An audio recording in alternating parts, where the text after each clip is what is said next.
Romance of the Three Kingdoms, Chapter 108. Okay, so let's start in Wei. Sima Yi. He'd been consolidating power for decades, survived everything, and then boom, falls ill in the autumn, dies. Yep. But the really fascinating bit, I think, is what he supposedly said right at the end to his sons Sima Shi and Sima Zhao. Yeah, it wasn't about glory or expanding the empire, was it? It was fear. Exactly. Fear. He apparently said something like, people always suspected I had other plans, different ambitions. And he admitted he'd always felt that pressure, that suspicion. Wow. From Sima Yi, the master strategist. Right. And he tells his sons basically, be careful, manage things cautiously. It's like his final move was telling them, don't rock the boat too much, people are watching you. So was that genuine fear? Or maybe, like, one last clever political play to protect his sons, make them seem less threatening? Good question. Hard to say for sure, but they definitely took the hint. Initially, anyway. Sima Shi steps up as Grand General Dajiangjin. And crucially, he also gets control of the Imperial Secretariat. That's the real power center, isn't it? Not just commanding troops in the field. Absolutely, that's the nerve center. Sima Zhao gets a top military post too, General of Agile Cavalry. So the Sima family control is locked in. Cautiously maybe, but locked in. Okay, so Wei is sort of consolidating under this cloud of inherited caution. What about Wu? Sun Quan's end sounds messier? Oh, definitely messier. Sun Quan lived a long time, founded the kingdom, reigned 24 years. But his final years, marked by really nasty succession struggles before he even died.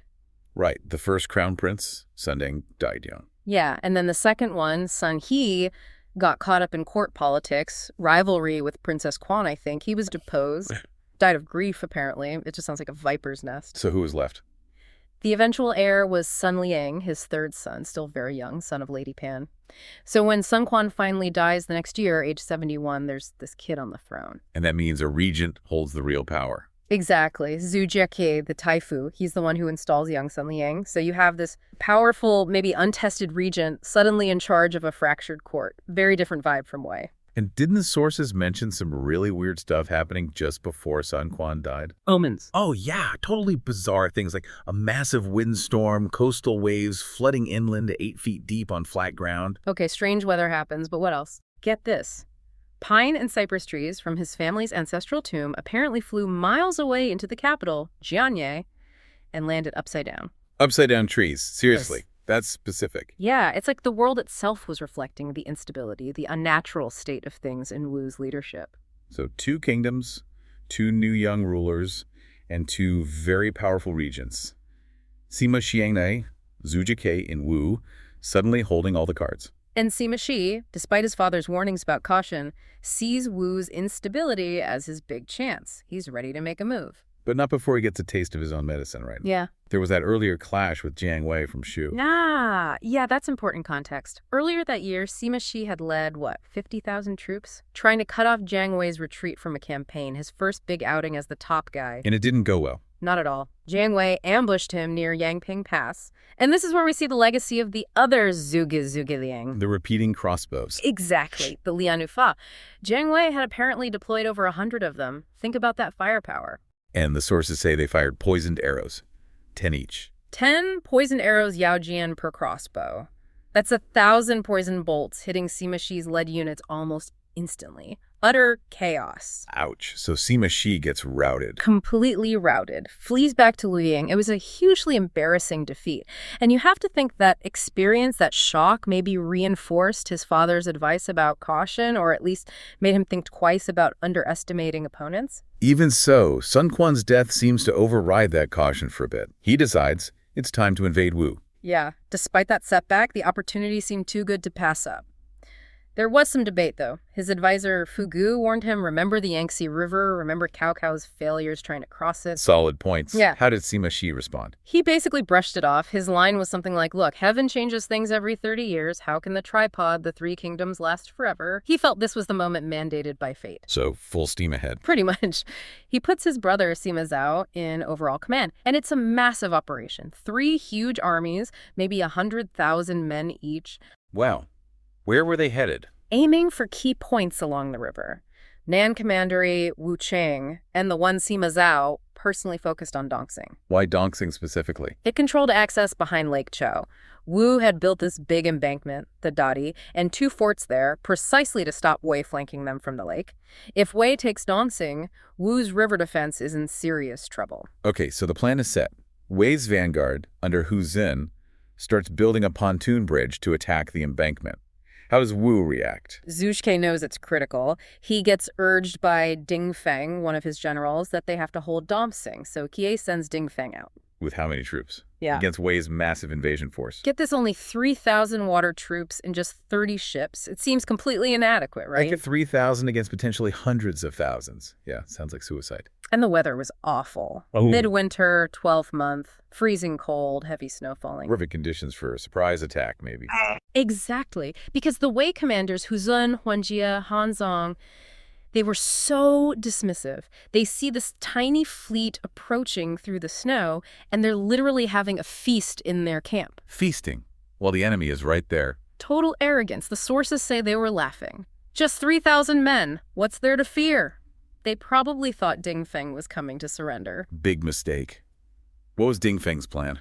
Pure psychological warfare and shock. He orders his 3,000 men to strip off their heavy armor, their helmets too. Trip down. In the freezing cold and snow. Yeah, and they carry only short knives, Duan Dao, so they look practically unarmed, maybe like desperate refugees or fishermen. The Wei soldiers see this and they just relax completely, lower their guard. Some probably laughed. Okay, I see where this is going. Then 3 rapid cannon shots signal the charge. Ding Feng himself, knife in hand, leaps ashore first. Imagine the scene. Heavily armored Wei soldiers, maybe a bit drunk from the feast, suddenly overrun by these lightly clad guys charging out of the snowstorm with knives. Total panic, I bet. Complete surprise. And Ding Feng leads from the front. He supposedly kills Han Zong himself, then gets into it with Huanjie, wrestles his spear away, and kills him with a thrown knife. It's incredibly personal, brutal, and fast. So the command structure just collapses. Instantly. Hu Zun, the vanguard commander, just turns and runs. The rest of the Wei troops panic, stampede back towards the pontoon bridge they just built. Which probably wasn't designed for a panicked mob. Nope. It breaks under the weight. Thousands drown in the freezing water or get cut down by Ding Feng's men on the snowy embankment. It was an absolute slaughter. Just like that. The whole vanguard wiped out. Pretty much. The defeat was so sudden and total that Sima Zhao, Wang Chang, Wu Qijin, the commanders of the other prongs, they had no choice but to call off the entire invasion. They just packed up and retreated. Wow. From a massive 3-pronged invasion to total retreat, all because of 3,000 guys with short knives in a snowstorm. It's an incredible example of exploiting arrogance, using the weather, and just sheer daring. A masterclass in shock tactics by Ding Feng. So Zhu Zhike, back in the Wu capital, must have been ecstatic. His guy pulls off this miracle win. Oh, absolutely riding high. Maybe too high. Because his immediate reaction is, okay, Sima, she must be crushed by this, heartbroken. Now's our chance to invade them. Whoa, hold on. From defending their homeland to invading the Central Plains, that's a big leap. Huge leap. It shows how success can, warp your judgment. He gets completely carried away by the Dongxing victory. How does he do? He actually writes to Zheng Wei over in Shu, proposing they team up, a joint attack on Wei. And he promises that if they win, they'll split the empire, divide the empire equally, ping Ventiancia. To divide the empire. That's incredibly ambitious, bordering on delusional, maybe. It definitely shows his mindset had shifted from regent to potential emperor maker, or maybe even emperor himself.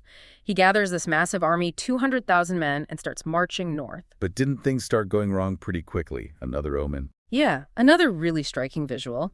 As they're marching, this strange white vapor, described as a white rainbow by Hong, rises from the ground and completely obscures the view of the army. Okay, upside-down trees. Now a white rainbow blocking the path. Doesn't sound good. His advisor, Jian Yan, certainly didn't think so. He immediately tells Kay, this is a bad sign. It means we'll lose soldiers. We should turn back. Sensible advice, given the circumstances and the omen? How does Zhu Zhike take it? Badly. He completely loses it. Accuses Jiang Yan of hurting morale. Apparently, he was going to execute him on the spot. What, for giving sound advice based on an omen he clearly saw too? Yep. The other officers had to plead for Jiang Yan's life. Kay spared him, but stripped him of his rank, demoted him to a commoner, just completely rejected the warning. So he ignores the omen, punishes the advisor, and presses on to besiege. Where was it? New City. New City, Xinsheng. He's doubling down on his ambition, refusing any sign that maybe this isn't the best plan. All right, so how does Wei respond? Sima Shi must be watching this massive Wu army heading his way. Does he panic? Does he ride out to meet them? This is where the contrast between the two regions is so clear. Sima Shi, you remember, got burned by Jiang Wei's crossbows, then saw his huge invasion collapse at Dongxing.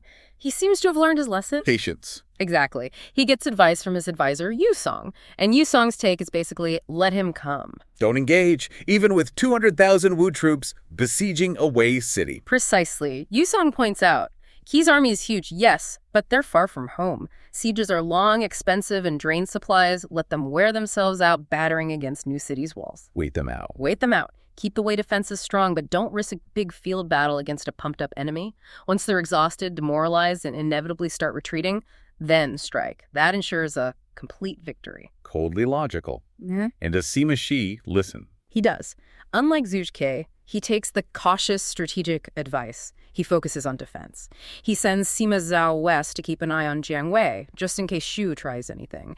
And he positions other generals, like Wu Qijian and Hu Zun, to basically contain Zhu Ke at New City, but not necessarily fight him head-on yet. So it becomes a staring contest, a war of attrition. Essentially, yes.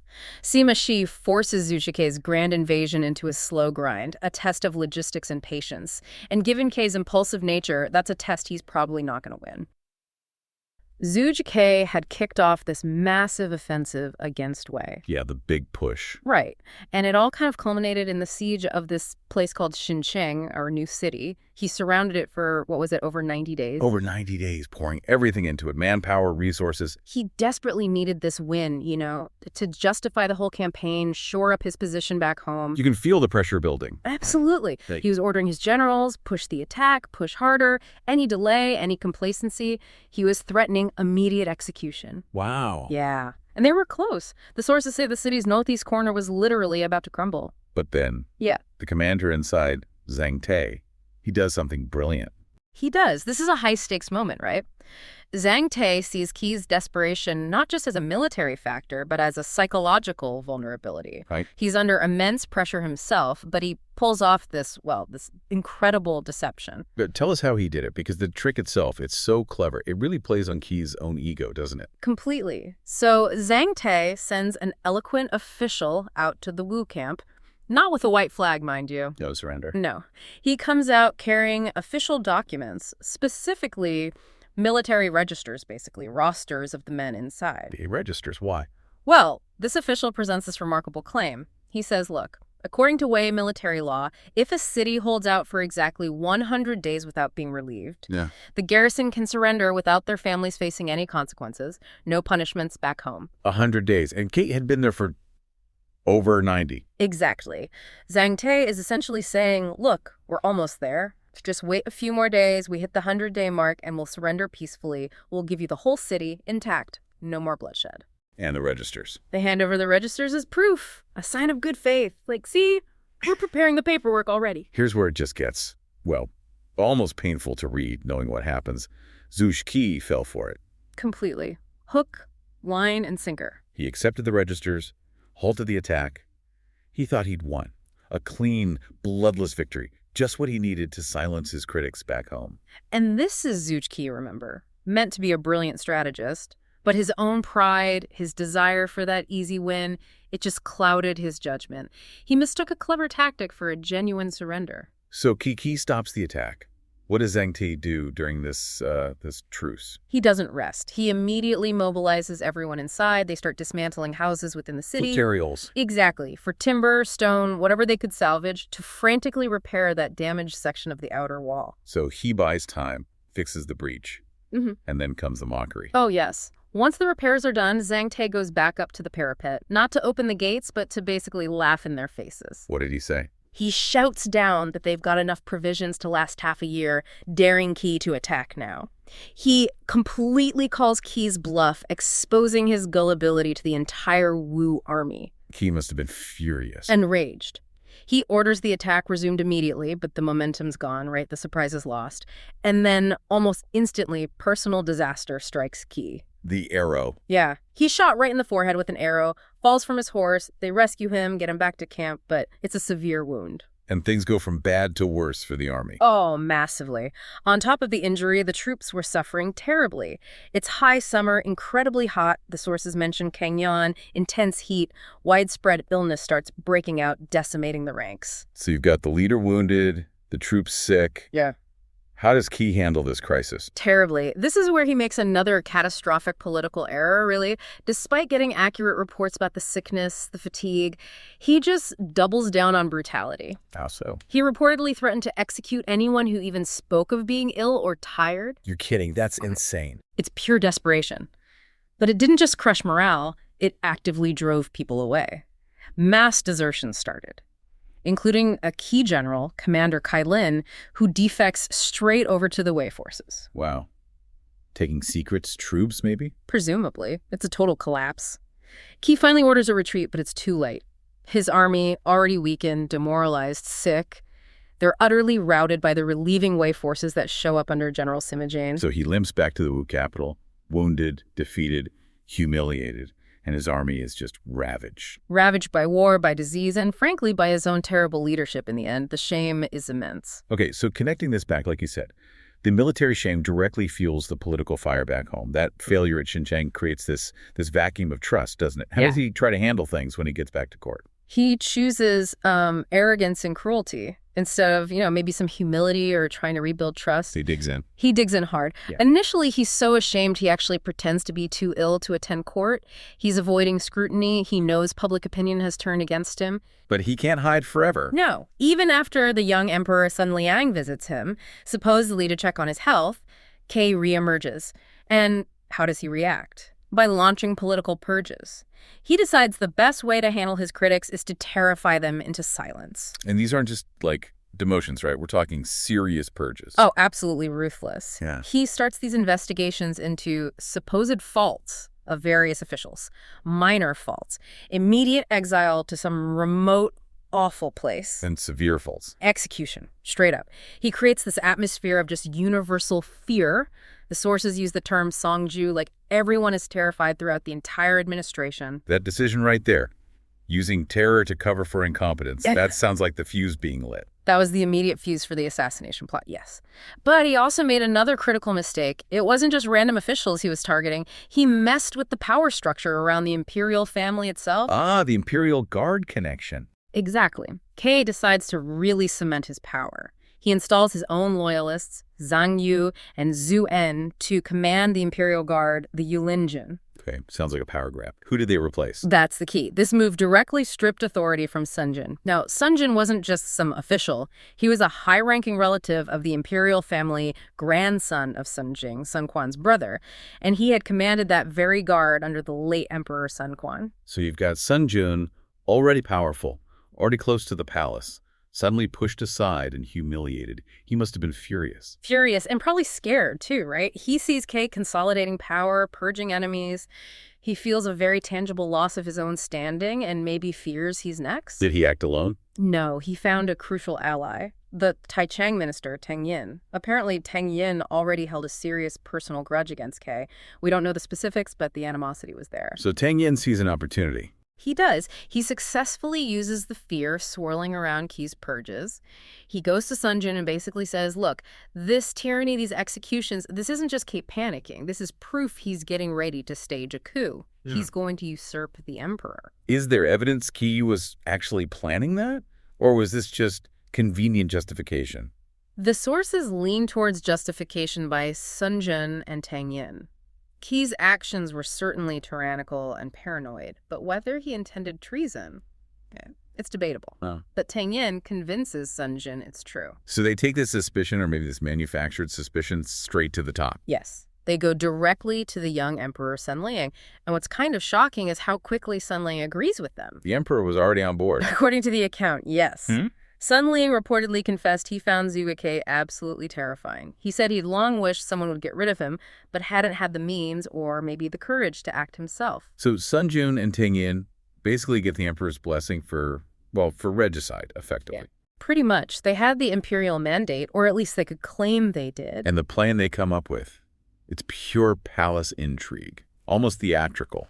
It relies entirely on Qiy's overconfidence, his position, and the formal rituals of court life. It's simple, but savage. What was it? The emperor would host a grand banquet, ostensibly to celebrate General Qiy's return, maybe discuss future plans, but hidden assassins would be waiting. Where? In recesses in the palace walls, the sources mention Biyi, like alcoves maybe concealed by hangings, ready to spring out. And the signal. The signal for the attack would be the emperor or maybe Sunjun dramatically throwing down a wine cup. Jibi Wei Hao, classic signal for an ambush. This whole sequence, especially as the sources lay it out, it reads like a tragedy just building and building to that final bloody moment. And they give us this list of really creepy omens right before the banquet. They really do. And it highlights just how unsettled Qiy himself must have been, despite his outward show of force. He experiences several deeply disturbing things at his own home. Well, first, a man dressed in mourning clothes somehow just walks right into his residence. Nobody stops him. Nobody sees him clearly. Qiy flips out about the security lapse. And blames his guards. Executes dozens of his own gate guards immediately, even though they swear they didn't see anyone. Shows his paranoia. Right? Thankfully. What else? That same night, the main structural beam in his central hall cracks loudly, breaks in two, makes a sound like thunderu pili, a very bad sign, symbolizing the collapse of his own house, his own structure. Okay, that's unsettling. And then, maybe the most visceral one, the next morning, he goes to wash his face, and the water smells intensely of blood. Ugh. Yeah, he has them change the water again and again, dozens of times, the sources say, but the blood smell just won't go away. No, I have to jump in here. We see these kinds of detailed omens a lot in the histories, don't we? The broken beam, the bloody water, later there's a white rainbow. Do we think these things actually happened? Or is this maybe, historical flavor added later? That's such a crucial question when reading these sources. Right, like were Sun Jun and his allies maybe embellishing things after the fact to make the execution seem, fated, justified? It's highly possible. Chronic stress, paranoia, they can cause hallucinations or misinterpretations. Kay was under immense pressure. But yes, the detailed recording of omens often serves a narrative purpose. It paints Kay as this arrogant figure ignoring clear divine warnings. So it makes him look like he was fighting fate and deserved what he got. Exactly. It helps cleanse the emperor and Sunjun of some of the political stain of, murdering the regent. The omens effectively say, see, heaven itself warned him. Okay, that makes sense. But whether the omens were real or not, the paranoia was definitely real. The sources mention something with a dog. Yes, just as he's summoned and preparing to leave for the banquet, a yellow dog apparently grabs his clothing, makes these whimpering noises like crying, the text says. He has to physically drive the dog away to get going. Another warning ignored. And then the final one, from his own man. Right. As his chariot is moving towards the palace, Kay apparently sees a strange white rainbow rise from the ground up into the sky. Very unusual phenomenon. And Zhang Yu. His new loyalist commander of the guard. Yes. Zhang Yu sees it too, and he secretly warns Kay, don't go in, turn back. He senses the danger. And Kay listens. He hesitates. He's clearly troubled, tries to actually turn the chariot around. But just then, Sun Jun and Tenyin arrive, meeting him on the road. The plotters themselves. They intercept him. They insist he must attend the banquet. There are important matters to discuss. Kay may be ashamed to show fear in front of them or feeling trapped by the official summons. He relents. He agrees to go. A fatal decision. Utterly fatal. So they get to the feast. Kay is clearly suspicious now. He refuses the wine offered from the palace supply. Smart move, maybe. Poison. Possibly. He only agrees to drink his own medicinal wine, brought specifically from his own residence. They go through several rounds trying to put him at ease, and then the emperor, Sun Liang, makes an excuse, says he's feeling unwell, and leaves the room. That's the cue. That's the cue. Sun Jun immediately acts. He dramatically throws off his outer robes, revealing hidden armor underneath. Yes, Huanjia, ringmail, or something similar. He draws a blade and shouts the emperor's decree. Execute the traitor, Zhu Qi! And it happens just like that. Instantly. The sources say Qi was decapitated almost immediately. Zhang Yu, his loyal commander, tries to intervene. The one who warned him. Yeah. He actually manages to wound Sun Yu, cuts his left finger, but Sun Jun retaliates, cuts Zhang Yu's right arm, and then the guards hidden in the walls rush out. The ambush is sprung. And they just descend on Zhang Yu. The sources are graphic. They hack him until his body is reduced to meat paste, a brutally effective end to Qi and his closest supporter. So, a swift, bloody coup. What does this mean for the immediate political situation in Wu? The cleanup, I imagine, was just as ruthless. Absolutely merciless. The purges didn't stop with Qi and Zheng Yu. Sun Jun immediately ordered Qi's entire family arrested. The whole family. Everyone. And the bodies of Qi and Zheng Yu. No ceremony. They were crudely wrapped in reed mats, hearted out, and just dumped in a large, unmarked mass grave Shisagang Luanzhong Kenye outside the South Gate. A truly disgraceful end for someone who was, just days before, effectively ruling the state. A very public statement of disgrace. And Yeah. there's this really chilling anecdote that follows the murder, again, probably adding to the atmosphere of terror in the capital. What happened? Kay's wife, already distraught, is approached by one of her maids. The wife notices the maid smells intensely of blood and asks why. The maid's eyes then supposedly roll back. She shrieks, hits her head on a roof beam, and cries out, Yes. "I am Zhuge Ke, murdered by the treacherous Sun Jun." Wow, possession. Hysteria. Again, hard to know, but it emphasizes the horror. Exactly. It underlines the shock and the perceived injustice, even if it serves Sun Jun's purpose by adding to the terror. But the real, tangible consequence was brutal and straightforward. The family purge. The violence extended to every single member of Qi's family. They were all rounded up and publicly executed in the marketplace, the Shikao. The entire lineage wiped out. This all happened in the 10th month of that year. Wiped out. Just like that. According to the sources, though, this extreme end wasn't entirely unforeseen, was it? There were warnings earlier. That's right. The histories point out that Qi's own father, Zhuge brother, had worried about this. What did he say? He'd lamented previously that Qi's intelligence, his brilliance, was too obvious, too displayed. Kangming, Jinxin Yue. He feared that someone who showed off their talent and ambition so openly wouldn't be the one to keep the family safe.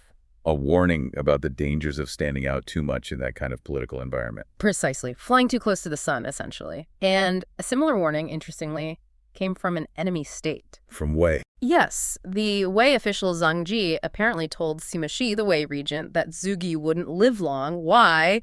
Because he shook his lord with awe, Vazin Kizu. He was simply too powerful, too capable, and therefore too terrifying to the emperor he served. He made the throne nervous. Exactly, and that prophecy or political analysis proved deadly accurate. Once Kay and his faction were eliminated, Sun Jun stepped right into that power vacuum. No hesitation. None. He achieved total, undisputed power almost overnight. Appointed prime minister, grand general, Marquesa Fuchun, full command over military and foreign affairs. The tyrant was dead. Long live the executioner who became the new strongman. So the internal power dynamic in Wu is completely reset. But these internal coups, they always have external ripples, don't they? They do. Even though Kay was dead, his earlier military planning didn't just vanish. You mean the plan with Shu? That's right. Jiang Wei, the great Shu strategist, had already received Zhuge Ke's proposal for that grand joint campaign against Wei. Kay's murder didn't suddenly stop Jiang Wei's ambitions. So Jiang Wei decides to proceed anyway. It seems so.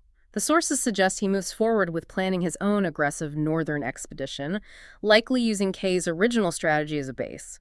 Maybe hoping Wu's internal chaos wouldn't completely derail their part of the alliance, or maybe just seizing the moment himself. And so the sources leave us with Jiang Wei gearing up for another campaign. The great wheel of conflict just keeps turning. It keeps turning.